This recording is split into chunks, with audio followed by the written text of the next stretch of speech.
ولم يكن له شريك في الملك ولم يكن له ولي من الذل وكبره تكبيرا ثم أشهد أن لا إله إلا الله وحده لا شريك له وأشهد أن سيدنا وسندنا وحبيبنا ومولانا محمدا عبد الله رسوله الذي أرسله بالحق بشيرا ونذيرا وداعيا إلى الله بإذنه وسراجا منيرا أما بعد فإن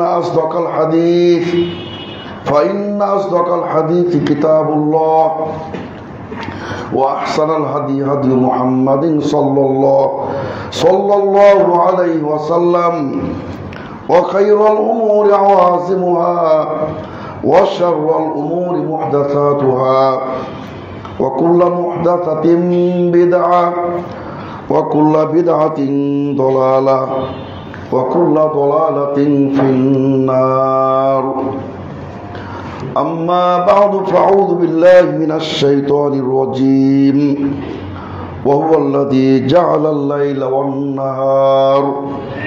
والنهار خلفة لمن أراد أن يذكر أو أراد شكورا وقال سبحانه وتعالى يقلب الله الليل والنهار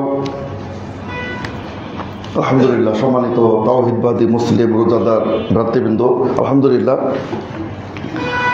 আপনাদের সম্মুখে সূরাতুল ফুরকানের ৬২ এবং সূরাতুন নূরের ৪৪তম আয়াতের অংশ বিশেষ আপনাদের সম্মুখে তেলাওয়াত করা হয়েছে। ইনশাআল্লাহ মুস্তাআন আয়াতে কারিমা দুটির তাফসীর, বিশ্লেষণ, ব্যাখ্যামূলক কিছু কথা বলার চেষ্টা করব। ওমা তৌফিকি ইল্লা বিল্লাহ। তো সম্মানিত সুধীবৃন্দ, আমরা প্রত্যেকে অবগত আছি আজকে পবিত্র মাহে রমজানের আজকে ২৭তম দিন। তার মানে এটা প্রমাণ করে যে আমরা একেবারে শেষ প্রান্তে, রমজানের একেবারে শেষ প্রান্তে, মানে বিদায়ের পথে মাহে রমজান। আসলে বিদায় শব্দটার মধ্যে একটা কষ্ট জড়িত থাকে, একটা লুকায়িত থাকে। যে কোনো বিদায় হৃদয়কে নাড়া দেয়, হৃদয় বড় ধরনের একটা ধাক্কা সৃষ্টি করে। তো যারা প্রকৃত ইমানদার, যারা তাদের হৃদয় নাড়া দিচ্ছে, অলরেডি শুরু হয়ে গেছে যে রমজান বিদায় নিচ্ছে। আমি কি অর্জন করলাম, রমজান কেন এসেছিল আর আমি কি অর্জন করলাম, আমি কি তাকওয়া অর্জন করতে পেরেছি? লাআল্লাকুম তাত্তাকুন, আল্লাহ রাব্বুল আলামিন সিয়ামের দর্শন, ফিলোসফি, লক্ষ্য উদ্দেশ্য ক্লিয়ার বলে দিয়েছেন যে লাআল্লাকুম তাত্তাকুন, যেন তোমরা তাকওয়াবান হতে পারো, আল্লাহ ভীতি অর্জন করতে পারো, সংশোধিত হতে পারো। আসলে আল্লাহ রাব্বুল আলামিন চান আমরা সকল গুনাহ থেকে, পঙ্কিলতা থেকে আমরা মুক্ত হয়ে একটা সুন্দর আলোকিত জীবন আমরা করতে পারি। আল্লাহ তাআলা কি বলেন? ওয়ালিয়াহসাল্লাহুল্লাযিনা আমানু ওয়া ইয়ামহাকাল কাফিরিন। আল্লাহ তাআলা তো চান মুমিনদেরকে পরিশুদ্ধ করতে, অথচ তিনি চান কাফেরদের নিশ্চিহ্ন করে দিতে।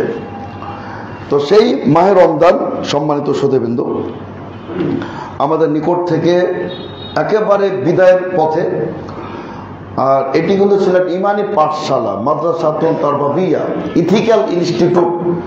রমজান সবচেয়ে আমাদের নীতি নৈতিকতা শিক্ষার, চারিত্রিক শিক্ষার সবচেয়ে বড় শিক্ষা প্রতিষ্ঠান এ রমজান, পবিত্র মাহে রমজান। প্রতিটা দিন আমরা আল্লাহর সান্নিধ্য অর্জন করতে পারতাম সম্মানিত সুধীবৃন্দ। তা আমি সে কথা বলতে যাচ্ছি যে আমাদের একটু অনুশোচনা করতে হবে, যেহেতু এখনো সময় আছে।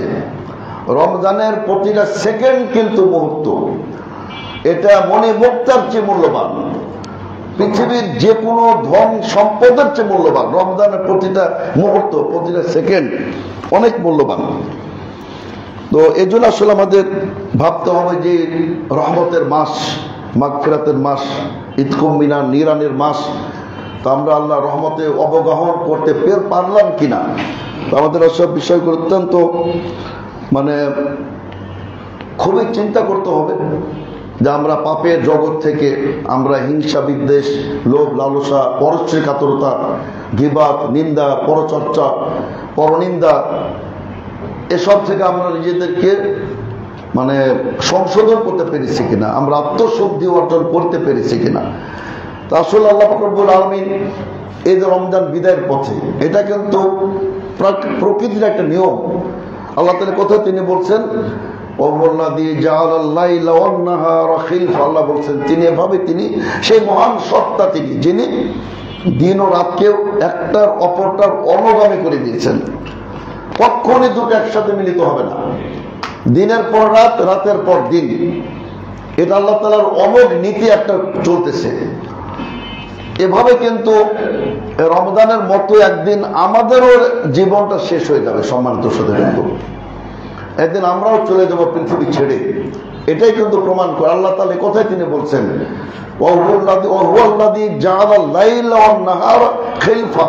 একটার পর আর একটা আসবে, তিনি আবর্তন ঘটান। এই দিন বড়, আবার কখনো রাত বড়, এই ঠান্ডা, এই শীত, আবার এই রাতের অন্ধকারকে পূর্ণিমার জ্যোৎস্না এটাকে আবার আলোকিত করে দিচ্ছে, রাতের সে দিনের সূর্যের দিবালোককে আবার মেঘমালা দিয়ে এটাকে আবার অন্ধকার করে দিচ্ছেন। এই যে একটা খেলা, সবকিছুর মধ্যে কিন্তু আল্লাহ বলছেন এখানে নিদর্শন আছে। কিসের নিদর্শন? এই দিবসগুলি, রাতগুলি আমাদের মৃত্যু পর্যন্ত আমাদের যে গন্তব্য, প্রতিটা দিবস, প্রতিটা রাত্রি কিন্তু স্টেশন। এটা আপনার একটা আমরা বলতে পারি যে মানে একটা স্টেশনে আমরা বলি আপনার, এটা আপনার একটা স্তর আর কি, মনে হয় মানজিল। এভাবে আমরা একদিন আমাদের মৃত্যু মুখে আমরা পতিত হয়ে যাব। যেমন ভাবে রমজান আমাদের নিয়ে করতে চলে যাচ্ছে, আমরা সবাই একদিন পৃথিবী ছেড়ে চলে যাব। তো এই জন্য সম্মানিত শ্রোতাবৃন্দ, যে আমাদের আসলে এই পবিত্র রমজান আমরা কি অর্জন করলাম, এটা আমাদের গভীরভাবে ভাবতে হবে।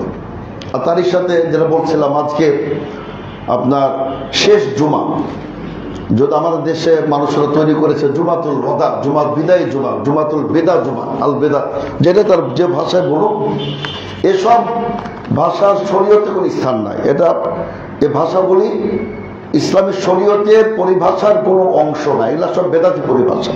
জুমাতুল বেদা, তারপর ঈদে মিলাদুন নবী, চাহার সোমবার, শবে বরাত, তারপর আপনার এই লাইলাতুল মিআরাজের মর্যাদা, ফজিলত, এই সমস্ত পরিভাষাগুলি বেদাত, যেগুলোর ইসলামের কোনো অস্তিত্ব নেই। জুমাতুল বেদা অবশ্যই জুমার মর্যাদা, সাইয়্যিদুল আইয়াম, আল্লাহ রাসূল সাল্লাল্লাহু আলাইহি ওয়াসাল্লাম বলছেন দিবস সমূহের সম্রাট, অনেক মর্যাদা জুমা। কিন্তু শেষ জুমা হিসাবে আমাদের দেশে যে বানোয়াট ভিত্তিক কল্প কাহিনী রচিত করা হয়েছে, যে অতীতে যত সালাত ছুটে গেছে এই জুমাতুল বেদা আদায় করে নাকি অতীতে সমস্ত ছুটে যাওয়া সালাতের গুনাহ মাফ হয়ে যাবে, নাউযুবিল্লাহ। এগুলো কল্প কাহিনী, ভিত্তিহীন কথা। এগুলো ইসলামের শরীয়তের আর কোনো আপনার কোনো মানে গণ্য করা যাবে না এগুলো।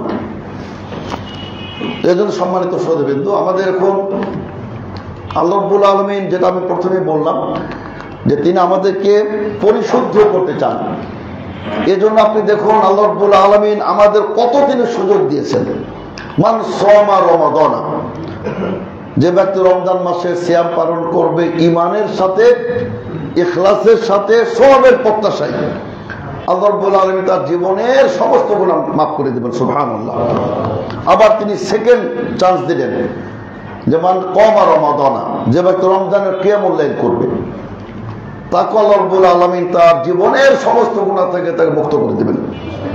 আবার আরেকটি চান্স দিলেন, ওমান কামা লাইলাতুল কদরি ঈমানান ওয়া ইহতিসাবান গুফিরা লাহু মা তাকাদ্দামা মিন যামবি, যে ব্যক্তি লাইলাতুল কদর কিংবা শবে কদরের কিয়ামুল লাইল করবে, রাত্রি উদযাপন করবে, আল্লাহ রাব্বুল আলামিন তার জীবনের সমস্ত গুনাহ খাতা মাফ করে দিবেন। সুবহানাল্লাহ। আসলে আমাদের একটু ভাবতে হবে সম্মানিত শ্রোতাবৃন্দ, কি না সুযোগ ছিল আমাদের সামনে, আমাদের জীবনের হয়তো শেষ সুযোগ। আগামী রমাদান কোন গ্যারান্টি না, আগামী রমজান কিন্তু আসবে। কিন্তু আমি পাবো কিনা এটা কোনো গ্যারান্টি নাই। আমরা এই রমজানটা শেষ করতে পারবো কিনা তারও কোনো গ্যারান্টি নাই। অথচ লাইলাতুল কদর একটু যদি আমরা পরিসংখ্যান করে দেখি সম্মানিত শ্রোতাবৃন্দ, সেটা হলো যে আমি এক আরাবিয়ান লেখকের একটা আর্টিকেল পড়লাম, তিনি চমৎকার ভাবে তুলে ধরেছেন যে কোনো ব্যক্তি যদি 10 বছর সবে কদর উদযাপন করতে পারে, 10 বছর, আমরা তো পেয়ে থাকি, আমাদের বয়স যাদের 60-70 তারা তো 40 বছর মিনিমাম তারা পাচ্ছেন। তো 10 বছর যদি কোনো ব্যক্তি লাইলাতুল কদর কিয়ামুল লাইল করেন, পেয়ে থাকেন, তাহলে 830 বছর সমান। তার অর্থ হচ্ছে যে তিনি কন্টিনিউ একাধারে মানে নিরবিচ্ছিন্ন তিনি 830 বছর তিনি আল্লাহর ইবাদত করেছেন। সুবহানাল্লাহ। আর কেউ যদি জীবনে 20 বার পায়, তার সেজন্য 1660 বছর একটানা দাঁড়িয়ে আল্লাহর ইবাদত করেছেন, কিয়াম করেছেন, রুকু করেছেন, সিজদা করেছেন। এর মধ্যে তিনি ওযুখানায় যান নাই, বাথরুমে যান নাই, খাওয়া দাওয়া করেন নাই, প্রস্রাব পায়খানা করেন নাই, একটা না। আবার কোন ব্যক্তি যদি 40 বছর পেয়ে থাকে, তার মানে 3320 বছর সেজন্য টানা ইবাদত করেছে। এখানে তো উম্মতে মুহাম্মাদীর শ্রেষ্ঠত্ব বৈশিষ্ট্য যে অন্যরা তারা হয়তো 1200 বছর জীবন লাভ করেছেন, 1800 বছর জীবন লাভ করেছেন। আর বিশ্বনবী বলেন আমার উম্মতের গড়াই হলো 60 থেকে 70, আমার উম্মতি বাইনা 60 ও 70। তো আমরা 60-70 বছর 100 বছর জীবন লাভ করে শুধুমাত্র সবে কদরের মাধ্যমে আমরা পূর্ববর্তী নবীর উম্মতগণের তাদের টানা 3300 বছরের ইবাদতকে আমরা ছাড়িয়ে যেতে পারি একটি মাত্র রাত্রিতে। আমরা যদি 40 বছর আমরা ইবাদত করতে পারি, এই বিষয়গুলো আমাদের গভীরভাবে আমাদের ভাবতে হবে। রব্বুল আলামিন আমাদের তিনি সুযোগ দিয়েছেন সম্মানিত শ্রোতাবৃন্দ। তো বলছিলাম, তারপরে দেখুন এখানে আল্লাহ রাব্বুল আলামিন কতগুলো ইবাদতকে তিনি এখানে সন্নিবেশিত করেছেন। সালাত তো আছেই, তার সাথে সিয়াম যোগ হলো, ইফতার, সাহারি সবগুলো ইবাদত। ইতিকাফ যোগ হলো, ইতিকাফ একেবারে আল্লাহর জন্য মানে ফ্রি হয়ে ইবাদত করা। দেখুন আমরা কিন্তু জীবনেও কখনোই ফুল ফ্রি হয়ে আল্লাহর ইবাদত করতে পারি না। আমাদের সংসার, আমাদের চাকরি, আমাদের ব্যস্ততা, আমাদের আপনার বন্ধু বান্ধবের সাথে সময় দিতে হয়, আমাদের পরিবারকে সময় দিতে হয়। কিন্তু আপনি যদি ইতিকাফে আসবেন, তারপর সারা বিশ্ব থেকে আপনি বিচ্ছিন্ন হয়ে গেলেন, এক মহান সত্তার সাথে আপনার সম্পর্ক হয়ে গেল। এই জন্য ইতিকাফের এত মর্যাদা। না আপনি সারা পৃথিবীকে আপনি বিসর্জন দিয়ে ত্যাগ করে মসজিদে আপনি অবস্থান করলেন, কেন? এক আল্লাহর ইবাদত, আর দ্বিতীয়ত আপনি লাইলাতুল কদরের অন্বেষণ, লাইলাতুল কদরকে আপনি পাবেন ইনশাআল্লাহ। তারপর আপনার আবার সবে কদর আসলো, আর বিশেষ করে এখানে যাকাতুল ফিতর এক অত্যন্ত গুরুত্বপূর্ণ অংশ। যাকাতুল ফিতর, এই যে আমরা একটি মাসে আমাদের যে বিভিন্ন ত্রুটি হয়েছে, সমস্ত ত্রুটিগুলোকে আপনার মেকআপ করে দিবেন, কভার করে দিবেন এই যাকাতুল ফিতর। তো যাকাতুল ফিতর নিয়ে আপনাদের সামনে আমি 2-4টি কথা বলতে চাই, যেহেতু এটা আপনার অত্যন্ত গুরুত্বপূর্ণ। আল্লাহ রাসূল সাল্লাল্লাহু আলাইহি ওয়াসাল্লাম বলেন, সহিহ বুখারীতে বর্ণিত হয়েছে, সহিহ মুসলিমে বর্ণিত হয়েছে যে ফারাদা রাসূলুল্লাহ সাল্লাল্লাহু আলাইহি ওয়াসাল্লাম যাকাতুল ফিতর সুআন মিন তামরিন আও সুআন মিন শাঈরিন আলা কুল্লি হুররিন ওয়া আবদিন ওয়া যাকারিন ওয়া উনসা সগীরিন ওয়া কাবীরিন। সহিহ বুখারী হাদিস। আল্লাহ রাসূল সাল্লাল্লাহু আলাইহি ওয়াসাল্লাম যাকাতুল ফিতরকে ফরজ করে দিয়েছেন। একসা খেজুর থেকে, জব থেকে, পনির থেকে, বিভিন্ন খাদ্য দ্রব্য থেকে। আল্লাহ রাসূল সাল্লাল্লাহু আলাইহি ওয়াসাল্লাম বলেন আলাল আবদি ওয়াল হুররি, সে দাস হোক মানে আপনার পরাধীন হোক অথবা মুক্ত হোক, স্বাধীন হোক, ছেলে হোক কিংবা মেয়ে হোক, ছোট হোক কিংবা বড় হোক, সবার জন্য যাকাতুল ফিতর ফরজ। এটা হলো আল্লাহ রাসূলের সিদ্ধান্ত।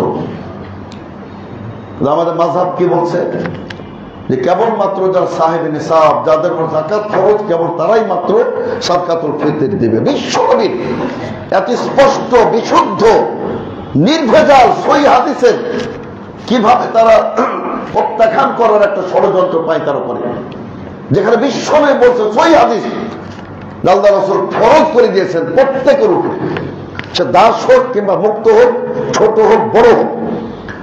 এমনকি ঈদের দিন প্রত্যুষকালীন, ঈদের বেলায়, প্রভাতকালীন, সকাল বেলায় যে শিশুটি জন্মগ্রহণ করেছে তার পক্ষেও যাকাতুল ফিতর আদায় করা ইসলামী শরীয়তে ফরজ।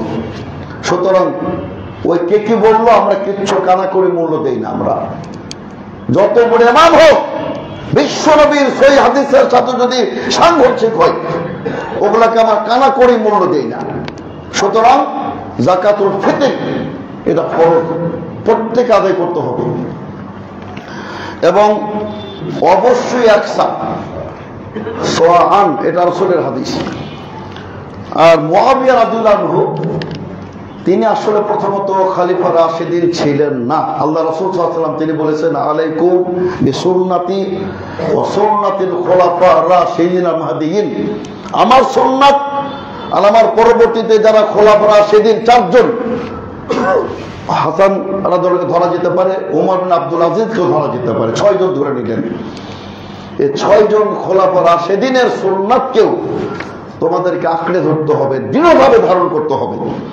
তো প্রথমত মুআবিয়া রাদিয়াল্লাহু আনহু তিনি 6 জনের অন্যতম ছিলেন না, আর উনি ভুলের ঊর্ধ্বে নন, কোন সাহাবা ভুলের ঊর্ধ্বে নন, এবং সাহাবার প্রত্যেকে আমাদের আদর্শ। কিন্তু যদি তাদের কথা, কাজ, আমল বিশ্বনবীর হাদিসের সাথে সাংঘর্ষিক হয় তা প্রত্যাখ্যান হবে। এজন্যই আবু সাঈদ খুদরী রাদিয়াল্লাহু আনহু প্রখ্যাত সাহাবী, বিশেষ করে সুন্নাহর ব্যাপারে তিরোত্তর আপোষহীন তিনি একজন সাহাবী ছিলেন। সুন্নাহর ব্যাপারে মুআবিয়ার সামনে তিনি বলেছিলেন, তার মুখের উপর বলেছিলেন যে শুনুন মুআবিয়া রাদিয়াল্লাহু আনহু, লা আযালু উখরিজুহু কামা কুনতু উখরিজুহু ফি আহাদি রাসূল সাল্লাল্লাহু আলাইহি ওয়াসাল্লাম।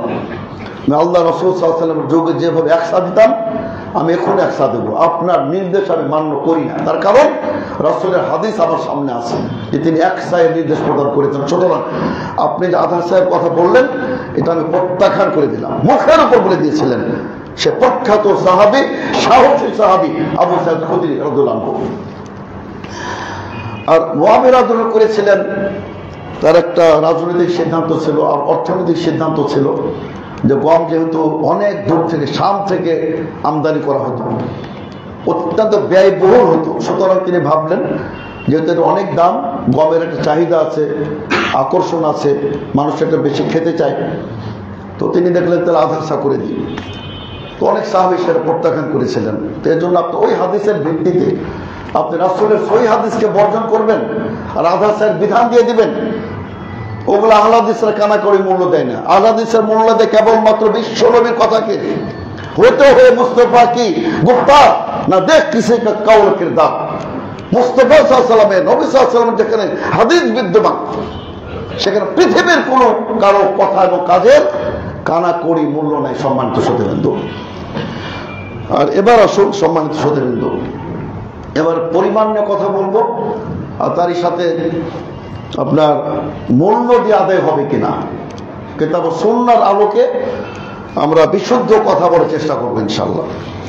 প্রথমত একসা, যেহেতু এটা আরবি মাপ, সাহেব পরিমাণটা নিয়ে ইখতিলাফ আছে, আবার ইখতিলাফ নাই, প্রত্যেকে একমত যে আরবা ও হাফনাত বলা হয়েছে। 4 বার আপনার পুরা 2 হাত ভর্তি করে, এটাকে বলে হাফরাত, আরবা হাফনাত। বড় বড় সুন্দর সুঠাম দেহের অধিকারী ব্যক্তির 4 মুষ্টি, 2 হাত একসাথে করে যেটা হয়। আপনি দেখবেন যে 4 বার নিলে কখনই 3 কেজি হবে না। যদি সৌদি আরবের আল্লামা আব্দুল আজিজ বিন আব্দুল বাজ এবং ইসলামী ফতোয়া বোর্ডের সিদ্ধান্ত 3 কেজি, কিন্তু মসজিদ নববীর ইমাম আল্লামা আব্দুল মুহসিন মোহাম্মদ আল কাসেম, মসজিদ নববীর ইমাম ও খতিব, তিনি এটা ক্লাসিফিকেশন করেছেন, ভাগ করেছেন। তিনি বলেছেন, মেপে তিনি দেখিয়ে দিয়েছেন যে আজওয়া খেজুরের মাত্র 1 কেজি 2 গ্রাম, জব হয় 1 কেজি 400 গ্রাম, চাউল যেটা আমেরিকান সেটা হয় আপনার 1400 গ্রাম, মিশরিটা 1500 গ্রাম, ইন্ডিয়ানটাও কাছাকাছি 1500 গ্রাম। এই জন্য অনেকে বলছেন যে এটা 2 কেজি 40 গ্রাম, কেউ বলছে 2 কেজি 176 গ্রাম। এই জন্য আমরা আহলাদিসরা, আমাদের ওলামায়ে সালাফরা দীর্ঘদিন থেকে 2.5 কেজি, এটি সবচেয়ে পারফেক্ট। আপনি যদি 3 কেজি দিতে চান অসুবিধা, 5 কেজি দেন, বেশি দিলে তো সমস্যা নেই, কিন্তু 2.5 কেজিটা পারফেক্ট। যে ওলামায়ে আহলে হাদিস দিয়ে আসতেছেন, আমাদের পূর্ববর্তী বড় বড় ওলামায়ে কেরাম যারা সিদ্ধান্ত দিয়েছেন 2.5 কেজি এটাই সবচেয়ে বেস্ট। তার কারণ আপনার 2 কেজি 40 গ্রাম মাপ আছে, আর আসলে এটা আপনার যে খাদ্য দিবেন খাদ্য মোতাবেক কিন্তু এটা পরিমাণটা পার্থক্য হয়ে যাবে। খেজুর একটা ওজন হবে, চাউল দিলে আর একটা ওজন হবে। যেহেতু আমরা দেশে চাউল দিই, এটা মোটামুটি ভাবে 2.5 কেজি মনে করে নেবেন ইনশাল্লাহ। 2.5 কেজি দিলে ইনশাল্লাহ কোনো সমস্যা নাই। আর এবার আসুন, আপনার আমাদের দেশে যেটা প্রচলিত ইসলাম ফাউন্ডেশন, আমি প্রথমে ধন্যবাদ জ্ঞাপন করি অবশ্যই যে তারা বাংলাদেশে একটা বড় বড় পরিবর্তন ঘটিয়েছেন আলহামদুলিল্লাহ। এই যে আমরা অহেতুক আমরা 3 মিনিট, আগে তো আরো বেশি ছিল 6 মিনিট, এখন 3 মিনিট আমরা অপেক্ষা করতাম সূর্যাস্তের পরেও। আল্লাহর রহমতে তারা এটাকে বাতিল করে তারা যে ক্যালেন্ডার তৈরি করেছেন, সময়সূচি নির্ধারণ করেছেন, একেবারে আমাদের আহলে হাদিসের সাথে হুবহু মিলেছে আলহামদুলিল্লাহ। এবং তিনি স্পষ্ট বক্তব্য দিয়েছেন যে আমরা 33 বছর আমরা ভুলের মধ্যে ছিলাম। এভাবে আশা করি ইনশাআল্লাহ পর্যায়ক্রমে বাংলাদেশের ইসলাম ফাউন্ডেশন থেকেই বিশুদ্ধ কথা বলে আসবে ইনশাআল্লাহ। তো প্রতি বছর তারা মূল্য নির্ধারণ করে দেন। নবী সাল্লাল্লাহু আলাইহি ওয়াসাল্লাম কি প্রতি বছর একাধ সময় একাধটা ধার্য করেছিলেন? করেন নাই। ইসলাম একটা বিধান কিয়ামত পর্যন্ত অপরিবর্তিত থাকবে। এজন্য আপনার খাদ্য দিবেন, মূল্য কোনো পার্থক্য হবে না। যখন মূল্য নির্ধারণ করবেন তখন বিশৃঙ্খলা হবে, একাধ বছর একাধ পরিমাণ হবে, তারপর আপনার দামও কম বেশি হবে। আপনি একটা চাউলই দেখেন, ঢাকায় 1 রেট, বগুড়ায় 1 রেট, দিনাজপুরে 1 রেট, ঠাকুরগাঁও, পঞ্চগড়, এক এক ডিস্ট্রিক্টে এক এক রেট, এক এক দেশে এক এক রেট। একটা বিশৃঙ্খলা নৈরাজ্য হবে যখন আপনি এটা মূল্য দ্বারা দিবেন। আর যখন খাদ্য দাম 1 কেজি, সারা পৃথিবীর 1 কেজির 1 সমান, বগুড়া 1 কেজি দাম, খুলনা 1 কেজি, কোন পার্থক্য নেই। এই জন্য অবশ্যই খাদ্য দ্বারাই দিতে হবে। আল্লাহ রাসূল সাল্লাল্লাহু আলাইহি ওয়াসাল্লাম শব্দ আছে খাদ্য, যেটা আপনার মূল খাদ্য, যে দেশের চাউল হোক, গম হোক, জব হোক, ভুট্টা হোক, অসুবিধা নেই, খেজুর হোক, পনির হোক, কিশমিশ হোক, এগুলো আমাদের দিতে হবে একসা পরিমাণ সম্মানিত শ্রোতাবৃন্দ। তো এখন আসুন যে মূল্য দিলে আদায় হবে কিনা। যেহেতু অনেক ওলামায়ে কেরাম তা আশঙ্কা ব্যক্ত করেছেন যে মূল্য দিলে আদায় হবে না, সুতরাং আপনি কেন আশঙ্কার মধ্যে পড়বেন? ইমাম আবু দাউদ বলেন যে সুইলা আহমদুল হাম্বল রাহিমাহুল্লাহ ওয়া আনা আসমা, ইমাম আবু দাউদ বলতেছেন, ইমাম আবু দাউদ সাজিস্তানি সুনান আবু দাউদের গ্রন্থকার, তিনি বলতেছেন ইমাম আহমদ হাম্বলকে প্রশ্ন করা হলো, আমি সেখানে উপস্থিত, আমি শুনতেছিলাম কি যে ইউতা দারাহিম, সাদকাতুল ফিতরকে টাকা, দিরহাম, দিনার দেওয়া বৈধ হবে? তিনি কি বলেছেন? কল আখাফু, আমি ভয় করি, আমি আশঙ্কা বোধ করি, আল্লাহ ইউজিয়াহু, এটা তার জন্য যথেষ্ট নাও হতে পারে, এটা তার আদায় নাও হতে পারে, এই যে একটা আশঙ্কা। এবং তিনি খেলাফে সুন্নতে রাসূল সাল্লাল্লাহু আলাইহি ওয়াসাল্লাম, এবং এটা বিশ্বনবীর সুন্নাতের খেলাফ হবে। সুতরাং আপনি কেন মূল্য দিবেন, এমন জিনিস কেন দিবেন যেটা গ্রহণ হবার ব্যাপারে আশঙ্কা থাকে? তো আমার ব্যাপারে তো কোনো আশঙ্কা নাই, খাদ্যের ব্যাপারে কোনো আশঙ্কা নাই। সুতরাং আমাদের অবশ্যই আপনার খাদ্য দ্বারা সম্মানিত হতে হবে। এখন এগুলা যুক্তি যে টাকা হলে সুবিধা হয়, আপনি অতিরিক্ত দেন, অসুবিধা দেন। ইসলাম তো দানের কথাই বলে, ইসলাম তো বলে দান করতে, আপনি আরো এক্সট্রা দিয়ে দেন। কিন্তু বিশ্বনবী তরিকাতে আপনাকে একসা পরিমাণ 2.5 কেজি আপনার আদায় করতে হবে সম্মানিত শ্রোতাবৃন্দ। আসলে দেখুন, এই যে ছোট ছোট ছোট সুন্নাহ, এটা আপনার গুরুত্বহীন নয়, অনেক গুরুত্বপূর্ণ। এই ক্ষুদ্র ক্ষুদ্র সুন্নাহ আমল করতে করতে ইনশাআল্লাহ আপনার হৃদয়ে ইমানটাও তাজা হয়ে যাবে ইনশাআল্লাহ। আপনি যখন বিশ্বব্যাপী কোনো মৃত সুন্নাহকে জীবিত করবেন, আপনার ইমান নবায়ন হবে, ইমান বেড়ে যাবে, আপনার বিশ্বব্যাপী সুন্নাহর প্রতি আপনার ভালোবাসার জন্মেবে, মহব্বত জন্মেবে ইনশাআল্লাহ। আমি বলছিলাম সম্মানিত শ্রোতাবৃন্দ যে রমজান মাস, দেখুন আল্লাহ রাব্বুল আলামিন বা আমাদের ইসলামে আমাদের আরেকটা সুযোগ দেওয়া হলো কি, যাকাতুল ফিতরের মাধ্যমে আমাদের সিয়ামের ত্রুটিগুলো দূর হয়ে যাবে ইনশাআল্লাহ। তারপর আবার দেখুন তাকবীর, সূর্য ডুবলেই মানে ঈদ উল ফিতরের রাত্রে শুরু হলে তাকবীর ধ্বনি, আল্লাহু আকবার আল্লাহু আকবার আল্লাহু আকবার লা ইলাহা ইল্লাল্লাহ আল্লাহু আকবার আল্লাহু আকবার ওয়ালিল্লাহিল হামদ। এখন আপনার গুনাহ মাফ হয়ে যাবে। আবার ঈদ উল ফিতরের সালাত আদায় করবেন, এটা অবশ্যই 12 তাকবীরই হতে হবে, এটা বিশুদ্ধ, এটা সঠিক যে পরিপূর্ণ বিশুদ্ধ, না 12 তাকবীরের না 6 তাকবীরের, আপেক্ষিক তুলনামূলকভাবে 12 তাকবীরের অনেক বেশি শুদ্ধ, আর 6 তাকবীরের কোনো সহিহ হাদিস নাই। এজন্য আপনার 12 তাকবীরে ঈদ উল ফিতরের সালাত আদায় করবেন, একদম নতুন পরিষ্কার পরিচ্ছন্ন জামা কাপড় পরবেন, সুগন্ধি ব্যবহার করে যাবেন, রাস্তা পরিবর্তন করবেন, এক রাস্তায় যাবেন আরেক রাস্তায় আসবেন। আর এখন আমি যে বিষয়টার কথা বলতে চাই সম্মানিত শ্রোতাবৃন্দ, যে পবিত্র রমজান মাস বিশেষ করে এটার আলাদা একটা বৈশিষ্ট্য আছে। সহিহ বুখারী হাদিসে বর্ণিত হয়েছে, আল্লাহ রাসূল সাল্লাল্লাহু আলাইহি ওয়াসাল্লামের ব্যাপারে বলা হয়েছে যে কারণ নবী সাল্লাল্লাহু আলাইহি ওয়াসাল্লাম আজওয়াদান নাস, আল্লাহ রাসূল সাল্লাল্লাহু আলাইহি ওয়াসাল্লাম সবচেয়ে বেশি দানশীল ছিলেন। ও আজওয়াদু মা ইয়াকুনু ফি রমাদান, রমজান আসলে তার দানশীলতা বেড়ে যেত। এমনকি সাহাবী বলতেছেন ওখানে আজওয়াদা মিনা রিহিল মুরসালা, প্রবল বেগে প্রবাহিত ঘূর্ণিঝড়, কালবৈশাখীর যে ঝড়, এই ঝড়ের চেয়ে আল্লাহ রাসূলের দানশীলতার গতি বেশি ছিল। সুবহানাল্লাহ। এমনকি আল্লাহ রাসূল সাল্লাল্লাহু আলাইহি ওয়াসাল্লাম বলেন, আল্লাহর কসম, আমার কাছে যদি উহুদ পাহাড় সমপরিমাণ স্বর্ণ আমার কাছে জমা হয়, আমি 3 দিনের বেশি রাখবো না, সবকিছু আমি আল্লাহর পথে ব্যয় করে দেবো। এই জন্য সম্মানিত শ্রোতাবৃন্দ, এই রমজান মাস দানশীলতার মাস, আপনি অবশ্যই বেশি বেশি দান খয়রাত করবেন। এই রমজান মাসে যেটা মর্যাদার ব্যাপার বলা হয়েছে, বিশেষ করে দানের মর্যাদাটা, সাদকার মর্যাদাটা, এটা মিনিমাম 700 গুণ হবে, মিনিমাম 700 গুণ।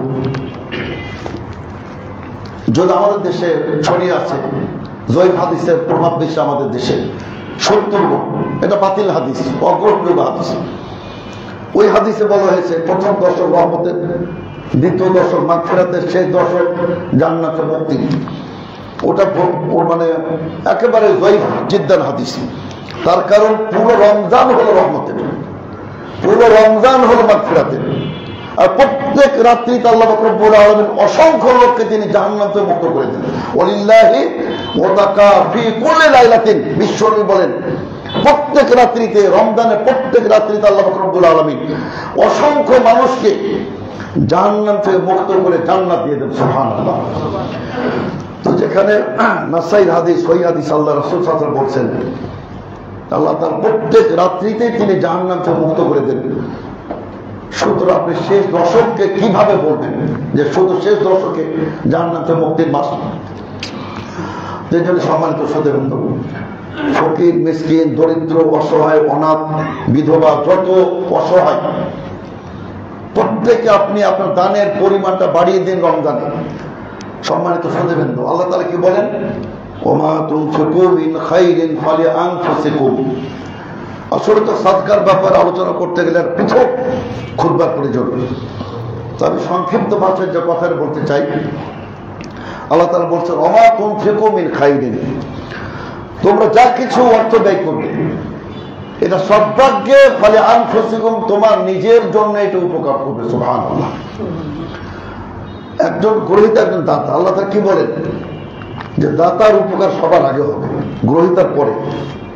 এটা আপনার দৃশ্যত বাহ্যিক উল্টা মনে হয় যে যিনি গ্রহীতা তার তো উপকার বেশি। আপনার টাকা নিয়ে উনি চিকিৎসা করলেন, ছেলের স্কুলের ফি দিলেন, তারপর আপনার নিজের প্রয়োজন মিটালেন, কত উপকার বেশি। আল্লাহ কি বলছেন, না করছে তোমার উপকার বেশি, তার কারণ তুমি দাতা। এই দানের মাধ্যমে প্রথমত আল্লাহ পাক রব্বুল আলামিন আপনাকে গুনাহমুক্ত করে দিবেন ইনশাআল্লাহ। দ্বিতীয়ত আপনার যত আপদ বিপদ মুসিবত এই দানের মাধ্যমে আল্লাহ পাক রব্বুল আলামিন সব দূর করে দেবেন ইনশাআল্লাহ। তো কাজে আপনার কবরের আযাব মাফ করে দেবেন। এবং হাদিসে বললেন তুতফিউ সাখাতা রব্বি, আল্লাহ তাআলার ক্রোধকে এটা একবারে মিটিয়ে দিবে, নিশ্চয় দূর করে দেবে। আল্লাহ তাআলার ক্রোধ আপনার প্রতি আল্লাহ অসন্তুষ্ট দানের মাধ্যমে সে ক্রোধটা দূর হয়ে যাবে। তো এই জন্য বলছিলাম সম্মানিত শ্রোতাবৃন্দ যে আপনাদের এখানে একটি প্রতিষ্ঠান আছে মাদ্রাসা আব্দুল আব্বাস রাদিয়াল্লাহু আনহু তাহফিজুল কোরআন। আব্দুল আব্বাস রাদিয়াল্লাহু আনহু হাফেজ, মানে আপনার হিফজুল কোরআন মাদ্রাসা এখানে আছে। তো দেখুন এত বড় একজন সাহাবীর নাম, আর এই জীর্ণ দশা, এই ভগ্ন অবস্থা, এটা কিন্তু আসলে আমার সবাই আল্লাহ না করে দায়ী থেকে যেতে পারে। একজন সাহাবীর নাম দিলেন, এত বড় মাদ্রাসা, এত বড় সাহাবীর নাম যাকে বিদ্যাসাগর বলা হয়, আর এবং জীর্ণ দশা। আশা করি আপনারা অবশ্যই এখানে একটা মোটা অঙ্কের আপনারা, যেহেতু এখানে যাকাত দেওয়া চলবে, আর মসজিদের যে অংশ এখানে যাকাত দিবেন না অবশ্যই। ইন্নামা সাদাকাত লিল ফুকারা, আল্লাহ তাআলা ভাগ করে দিয়েছেন। মসজিদে ইমাম, মুয়াজ্জিন, খতিব, মিনারা কোনো কিছুতে যাকাতের অংশ চলবে না, কিন্তু মাদ্রাসার অংশে আপনার যাকাত চলবে। এখানে গরিব মেধাবী অনেক ছেলে আসে, আপনি হোস্টেল সিস্টেম করতে পারেন, তাদের আপনার খাদ্যের মান বাড়াতে পারেন। আর আসলে তো মাদ্রাসা না থাকলে ওখানে কিন্তু অজ্ঞতা, মাদ্রাসার মাধ্যমে আলেম তৈরি হবে। সম্মানিত শ্রোতাবৃন্দ, শুধু জুমার খুতবার মাধ্যমে, ওয়াজ মাহফিলের মাধ্যমে আলেম তৈরি হবে না। এজন্যই তো চিল্লাই 10 চিল্লাতে কোন আলেম তৈরি হবে না। তারপর ওখানে শুধু আপনার অজ্ঞতা, মূর্খতা, জয়ীফ হাদিস, জাল হাদিস তার ছড়াছড়ি। এই জন্য আমাদের বিশুদ্ধ ইলম, কোথায় কিতাব ও সুন্নাহর ইলম অর্জন করতে হলে মাদ্রাসা তৈরি করতে হবে। সম্মানিত শ্রোতাবৃন্দ, আলহামদুলিল্লাহ আমাদের আজকে অনেকেই আছেন, এটা আপনাদের জন্য ভারী হয়ে যায়, অনেক খাত আজকে আমরা দেখতে পাচ্ছি অনেকে এসেছেন আলহামদুলিল্লাহ। তাদেরকে আপনারা যেটা পারেন, এক ভাই যোগাযোগ করেছেন, অনেক আগে হয়ে গেল, তারপর উনি মুসলিম মামুনুর রশিদ সাহেব, ভালো আলেম, ভালো বক্তা মাশাআল্লাহ। ওনার বোধহয় মারাত্মক জটিল রোগ, উনি আছেন নাকি আপনি? আচ্ছা, উনি আসছেন, যে আপনারা ইনাকো যেটা পারেন দিবেন ইনশাল্লাহ। আর মুসলিম আছে, মাদ্রাসা আব্দুল আব্বাস মাদ্রাসা আছে, যেটা বললাম, আরো যারা আছেন ইনশাল্লাহ আপনার তাদের প্রতি অবশ্যই আপনারা সাহায্য করবেন। আর এখন বিশেষ করে এটা আসলে দুঃখ লাগে, হৃদয় রক্তক্ষরণ হয়, আমরা বলতে পারি না। আসলে নিজেদেরকে এতটা অপরাধী মনে হয়। আমি যেন বাধ্য একটা পোস্ট করেছি আমি, যে পুরো উম্মাহ গুনাহগার হয়ে গেছে, পুরো মুসলিম উম্মাহ বর্তমানে পাপী গুনাহগার। কেন? যে আমরা ফিলিস্তিনে মাজলুম, নিগৃহীত নারী শিশুদের পাশে আমরা কেউ দাঁড়াতে পারি নাই। ইফতারের সাহারির সময় নির্মমভাবে বোমা বর্ষণ করে 5 শতাধিক নারী, পুরুষ, বৃদ্ধ, আবাল বনিতা শিশুকে নির্মমভাবে যেভাবে তারা মানে শহীদ করে দিল, মৃত্যু মুখে তার পতিত করলো। তো সেই ইহুদিবাদকে আল্লাহ পাক রব্বুল ধ্বংস করে দেন না, দোয়া করি। এবং আল্লাহ পাক রব্বুল আলামিন মুসলমানদের হাতে সে বাইতুল মাকদিসকে তিনি আমাদের হাতে তুলে দিন আল্লাহ পাক রব্বুল আলামিন। আমরা দোয়া করি। সম্মানিত শ্রোতাবৃন্দ, বারাকাল্লাহু ওয়া লাকুম ফিল কুরআনিল আযীম ওয়া নাফা'না ওয়া ইয়্যাকুম বিল আয়াতিল মুতাহহারা ওয়া যিকরিল হাকীম। ইন্নাহু তাআলা জাওয়াদুন কারীম, কারীমুম মালিকুম বাররাউফুর রহিম।